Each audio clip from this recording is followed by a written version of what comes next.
Hello everyone and welcome back to শোটেলস। আর একটা নতুন ব্লগ নিয়ে আপনাদের সাথে চলে এসেছি।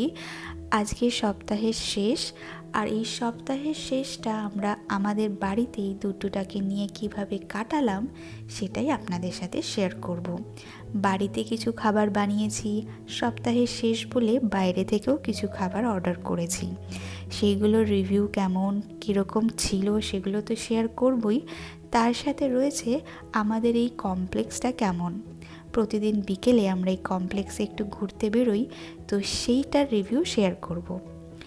আর আছে কিছু অনলাইনে টুকটাক জিনিস কিনেছি, তার রিভিউ। কি কি কিনলাম সেগুলো দেখে নেবেন পুরো ভিডিওটাতে। তো ভিডিওটা পুরোটা দেখবেন, আর ভালো লাগলে অবশ্যই শেয়ার করবেন। Stay tuned.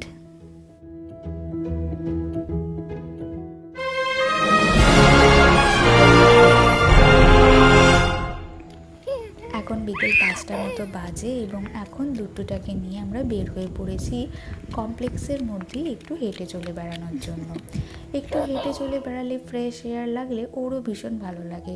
সারাদিন ঘরের মধ্যেই খেলে বেড়ায় বেচারা, বোরও হয়। কিন্তু সকালবেলার দিকে আর বেরিয়ে নিয়ে আসার টাইমও নেই, আর সকালের দিকে রোদটাও থাকে খুব চড়া। কিন্তু কয়েকদিন যাবৎ বেশ বৃষ্টির জন্য আর বের হওয়া হয়নি, আর ঘাসগুলো তাই এখনও দেখছি বেশ ভিজা রয়েছে। সকালের দিকে এখন শিশিরও পড়ে ঘাসে, কারণ জুলাই মাসের শেষেই আমেরিকাতে ঠান্ডা পড়তে শুরু করে। ভোরের দিকে তাই আর বের হওয়া যায় না। বিকেলের দিকে এখানে বেশ গরম থাকে, হালকা 4-5টা নাগাদ, তো তখনই আমরা বের হই। আবার সন্ধেবেলার দিকে তো ওকে খাইয়ে দাইয়ে নিয়ে আবার ঘুম পাড়িয়ে দিতে হবে। বাড়ি চলে এসেছি, আজকে শনিবারের সন্ধ্যা, তো আমরা অর্ডার করে দিয়েছি বাইরে থেকে কিছু খাবার। এইটা একটা চাট, সমোসা চাট। এটা আমার হালদিরামেও খুব ভালো লাগতো খেতে। সমোসা দিয়ে, কাবুলি চানা দিয়ে, ধনেপাতা দিয়ে, দই দিয়ে বেশ ঝাল ঝাল টকটক করে বানানো, দারুণ লাগে। পুরোটা আমি খেতে পারবো না মনে হচ্ছে একা, একটু তুলে নেব এখন। আর এইটা শ্রমিক অর্ডার করেছে ওর জন্য একটা ভেজিটেবল স্যুপ। এই চাটটাও বেশি খায় না, আপনারা তো জানেনই, ও ভীষণ হেলথ ফ্রিক, তো এইগুলো ও মোটেই খাবে না। আমার জন্য আমি আর একটা জিনিস অর্ডার করেছি, দাঁড়ান খুলছি, প্যাকেটটা খুললেই বুঝতে পারবেন।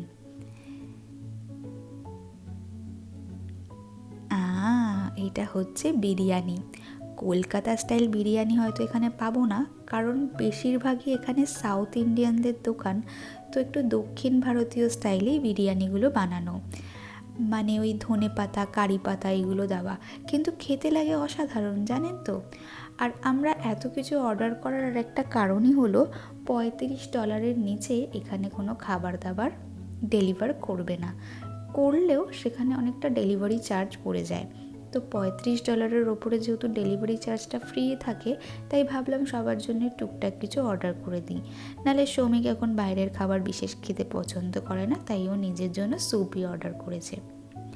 তো সেদিন রাত্রে খেয়ে দিয়ে আবার পরের দিন সকালবেলা দুটুটা বায়না করছে দেখে ওকে নিয়ে পার্কে বের হয়েছে বাবা মা। এখনও ভোরের আলো টুকটুক করে ফুটছে এবং পার্কের ঘাসে এখনও শিশির পড়ে আছে, তাই ওকে নামানো সেফ নয়। বাবা নিয়ে যাচ্ছে ওকে একটু দোলনা চড়ানোর জন্য। দেখুন আলোটা এখনও বাড়ির মাথাগুলো থেকে ছড়াতে ছড়াতে আসছে। সূর্যাস্ত আর এই সূর্যোদয়ের সময় সূর্যের আলোটা দেখলে মনটা ভারী উদাস হয়ে যায়। বাড়িতে মা থাকলে একটা মস্ত বড় পাওনা হলো রান্না বান্না নিয়ে কিছু ভাবতে হয় না। সকালে ঘুরে এসে মা বানিয়ে ফেলেছে এই দেশি গাওয়া ঘিয়ের খিচুড়ি আর আলু ভাজা। উফ, কি দুর্দান্ত গন্ধ বেরোচ্ছে না, কি বলবো আপনাদের। গন্ধটা যদি শোকাতে পারতাম ভিডিও দেখানোর সাথে, তাহলে বেশ ভালো হতো। ব্রেকফাস্ট করতে বস।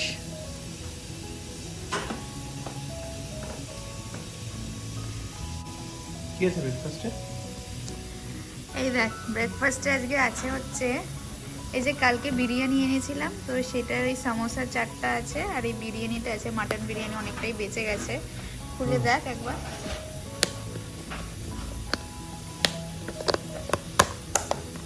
অনেকটাই বেঁচে গেছে, এটা আছে মাটন বিরিয়ানি।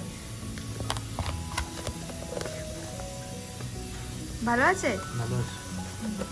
আর আছে হচ্ছে এখানে বাড়িতে বানানো গাওয়া ঘিয়ের খিচুড়ি আর আলু ভাজা। তো তুই কোনটা খাবি বল? খিচুড়ি খাই, মাটন তো পরেও খেতে পারবো।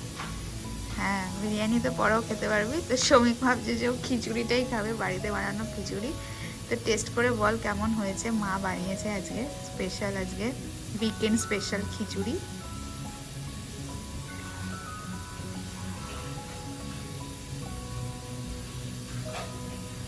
ওপরে আমি একটু ঘিও ছড়িয়ে দিয়েছি, পুকায়ের বানানো ঘিটাই ছড়িয়ে দিয়েছি। কেমন হয়েছে? বাবা তো এই খিচুড়ি খেয়ে এখন একটা ঘুম দিয়েছে। আর খাটে ঘুমাবে না, আর সবসময় নিচেই ঘুমাবে। এখানে সব লোকজন তাই করছে, নরম বিছানায় শুতে অসুবিধা, তাই এখানেই ঘুমাচ্ছে। ঠিক আছে, তুই খেয়ে নে। সকালের খাবারটা অনেকটা হেভি হয়ে গেছে, মনে হচ্ছে দুপুরে আর কিছু খেতে পারবো না। পেটটা পুরো আইঢাই করছে। দুপুরে যেহেতু আর খেতে পারবো না, আর দেরিও হয়ে গেছিলো খেতে খেতে আমার, আসুন আপনাদের সাথে শেয়ার করে নিই অনলাইনে আমি কী কী জিনিস কিনলাম। সেগুলো আজকে ডেলিভার করে দিয়ে গেছে। দেখুন এই ছোট্ট ল্যাম্পশেডটা, আর এই ছোট্ট বুদ্ধ মূর্তি, আর তার পাশে পদ্ম ফুলের আসনটা, কি মিষ্টি না দেখতে। এগুলো আমি ওই অনলাইন একটা চাইনিজ শপ থেকে কিনি, টেমু বলে। ভীষণ সস্তা জানেন। এই চাইনিজ মার্কেটটা মনে হয় এখন ধীরে ধীরে পুরো ওয়ার্ল্ডের মধ্যেই প্রভাব বিস্তার করবে। মাই ফার্স্ট ইয়ার বলে একটা ফটো ফ্রেমও কিনেছি। দুটোটার প্রথম বছরের 12টা মাসের ছবি ওখানে রাখবো। এইগুলো হচ্ছে ম্যাগনেটিক ফ্রেম। এমনি ফ্রেমের মধ্যে যেমন আপনি ছবি ভরে লাগাতে পারেন, এগুলো হচ্ছে এই ক্যানভাসগুলোকে আপনি টানিয়ে রাখতে পারেন এই ম্যাগনেটিক ফ্রেমের মধ্যে লাগিয়ে। খুব ইউজফুল আর সস্তাও জানেন। মাত্র $1 কি $2 করে এই সমস্ত জিনিসের দাম। মানে ধরুন ওই 85 টাকা বা 150 টাকা। এই ল্যাম্পশেডটা কিনেছি, এটার দাম ওই $7 মতো, মানে ওই 600 টাকা মতো। এটার আবার কালারও চেঞ্জ হয়, চার্জ দিলে চলে, আমাকে ব্যাটারিও ভরতে হবে না। এরকম টেমু থেকে আমি অনেক জিনিস কিনতে থাকি। দাঁড়ান, ল্যাম্পশেডটা একটু দূর থেকে আপনাদের দেখাই। ঘরটার সৌন্দর্যই ফিরে গেছে এই ল্যাম্পশেডটা লাগানোর জন্য, তাই না? কি সুন্দর লাগছে দেখুন, কালো ওই ড্রয়ারটার ওপরে ল্যাম্পশেড, পাশে ঘড়িটা, ভীষণ ভালো লাগছে আমার। এই ওয়ার্ম লাইটটাও খুব মানিয়েছে।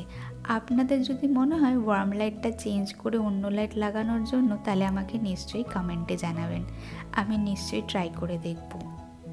বাইরেটা এখন বেশ রোদ ঝলমল করছে, ওই দূর দিকে মেইন রোডটা দেখা যায়।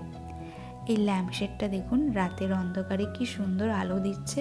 প্রথমে মনে হচ্ছিল ছোট্ট ল্যাম্পশেড, মনে হয় বাচ্চাদের খেলনার মতোই, কিন্তু দেখছি না, রাত্রেবেলাও ঘরটা বেশ আলোকিত হয়ে রাখছে একটা পোর্শন। এই ব্যাগটা কিনেছি মেকআপের সমস্ত সামগ্রী রাখার জন্য, তার সাথে 3টে ব্রাশও কিনেছি। এই ব্যাগটার দাম ওই $3-4 মতো, মানে ধরুন ওই 350 টাকার মতো। আর দুটার জন্য এখানে একটা অ্যাক্টিভিটি বই কিনেছি, মানে কিভাবে বাটন লাগায়, কিভাবে শুলেস লাগায়, কিভাবে জিপার লাগায়, ক্লক কিভাবে চলে, কতগুলো ডেজ আছে, এগুলো ধীরে ধীরে ধীরে ধীরে ওর সাথে শেয়ার করতে থাকি। এখনও যদিও এসব বোঝার জন্য খুবই ছোট, তাও মাঝে মাঝে ওকে দেখাতে থাকি যাতে ওর একটু ইন্টারেস্ট আসে। এখানে পাজেলের জন্য আছে, কিভাবে ব্যাগ বা কোনো জামা কাপড়ের এই লকগুলো খুলতে হয় সেগুলো রয়েছে, পিছনে ABCDও লেখা রয়েছে, বেশ ভালো। আর এখানে রয়েছে ক্লোথ অর্গানাইজার, মানে ধরুন অনেক মোজা বা অনেক রুমাল আপনার রাখতে অসুবিধা হচ্ছে বা হারিয়ে যাওয়ার চান্স থাকে, তখন এই অর্গানাইজারের মধ্যে আমি ঢুকিয়ে ঢুকিয়ে রেখে দিই, বেশ একসাথে এক জায়গায় অর্গানাইজড অবস্থায় থাকে। আপনারাও ট্রাই করতে পারেন, এগুলোর বেশি দামও না। এই দুটো মিলিয়ে আমি $1 কিনেছি, মানে ধরুন এক একটার দাম প্রায় 40 টাকা মতো। দুটোটাকে নিয়ে আবার বিকেলবেলা বেরিয়ে পড়েছি আমরা।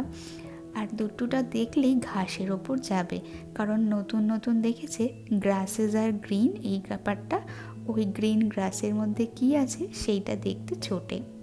ভিডিওটা আজকে এখানেই শেষ করছি। ভালো লাগলে অবশ্যই লাইক করবেন, শেয়ার করবেন আর সাবস্ক্রাইব টু শোরটেলস। Stay tuned, bye by.